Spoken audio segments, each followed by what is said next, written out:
You don't belong here." My aunt's voice cut through the warm glow of Christmas Eve like a blade. She pointed straight at me from across the dining room, her manicured fingers steady, her eyes cold. "Give your gift to someone who actually matters." The room fell silent. Even the clinking of glasses and soft holiday music seemed to disappear. I stood there, holding a carefully wrapped box in my hands, my chest tightening as every pair of eyes turned toward me. No one said a word. Not my stepmother, not my cousins, not even my father. And that silence hurt more than anything my aunt had just said. I swallowed hard and forced a small nod, pretending like her words hadn't just landed exactly where she wanted them to. "Of course," I said quietly. My voice didn't shake, but my fingers did. I lowered the gift slightly, suddenly unsure where to place myself in a room I had been coming to for over 15 years. 15 Christmas Eves. 15 years of sitting at that same table, smiling at the same people, trying to convince myself that one day it would feel like home. But tonight, it finally cracked. I set the gift down on the near side table, careful not to draw more attention, and stepped back. No one stopped me. No one corrected her. My aunt simply adjusted her necklace and took a sip of wine, like she had just commented on the weather. And just like that, I understood something I had been avoiding for years. I was tolerated here, never accepted. I turned slightly and glanced at my father. He avoided my eyes. That stung deeper than anything else. Because if he had just looked at me, even for a second, maybe I could have held myself together. But he didn't. And that told me everything. I took a slow breath, nodded to no one in particular, and walked out of the dining room. The laughter resumed behind me within seconds, like I had never been there at all. The cold air outside hit me the moment I stepped onto the porch. I didn't grab my coat. I didn't care. I just needed space. I walked down the driveway, the sound of gravel crunching under my shoes grounding me as the weight in my chest grew heavier. I had spent years trying to earn something that was never offered. Respect, belonging, acknowledgement. I remembered the first Christmas after my mom passed. I was 12. My father remarried quickly, too quickly, and suddenly I was in a new house, surrounded by new people who smiled politely but never quite let me in. They called me Jason's son instead of my name. They gave me gifts that felt like obligations, not gestures. And over time, I learned how to shrink, how to stay quiet, how to exist without disturbing the balance of a family that never made space for me. Until tonight.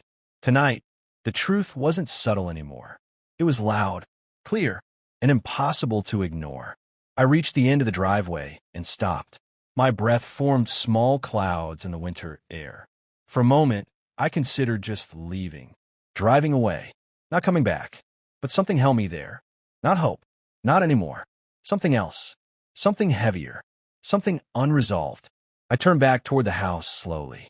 The lights glowed warmly through the windows. Inside, they were laughing again, drinking, celebrating, like nothing had happened, like I had never mattered enough for it to matter. And that's when something shifted inside me. Not anger, not even sadness. Clarity. I walked back up the driveway, my steps slower now, more deliberate. When I opened the front door, the warmth hit me again, along with the smell of roasted turkey and cinnamon. The conversation inside faltered slightly as I stepped back in. My aunt looked at me with mild annoyance, as if I had interrupted something important. "Did you forget something?" she asked casually. I met her gaze this time, fully. "No," I said. My voice was steady, calm. I remembered something. The room grew quiet again. My father finally looked at me. There was something in his expression now. Concern, maybe even guilt. But it came too late. I spent years thinking I had to earn a place here. I continued. I thought if I stayed quiet long enough, if I tried hard enough, if I didn't make things uncomfortable, eventually I'd belong. No one moved. No one interrupted. "But you're right," I said, turning slightly toward my aunt. "I don't belong here." Her lips pressed together, unsure if she had won or lost. "And that's not my failure," I added. That landed differently. I saw it in the way my stepmother shifted in her seat, in the way my cousins avoided eye contact, in the way my father stood up slowly. "What are you saying?" he asked. I looked at him, really looked at him. And for the first time in years, I didn't feel like a child seeking approval. I'm saying I'm done trying to be part of something that never made room for me. The silence stretched. Heavy, uncomfortable, real. My aunt scoffed softly. That's dramatic, she said. I didn't respond to her. I didn't need to anymore. I walked over to the side table and picked up the gift I had placed there earlier. I held it in my hands for a moment, then turned toward the front door. Wait, my father said suddenly. His voice cracked slightly. I paused, not because I wanted to, but because something in his tone made me. Don't leave like this, he said. I turned back slowly. Like what? I asked. Like I finally understand? That hit him. I could see it. I should have said something, he admitted quietly. Years ago, the room shifted again. This time, it wasn't about me. It was about him. About what he hadn't done. What he had allowed. I kept thinking it would get better, he continued. I didn't want conflict. I let out a soft breath. That's the problem, I said. It was always easier to stay silent than to stand up for me. He didn't argue, because he couldn't. And that was the truth neither of us could avoid anymore.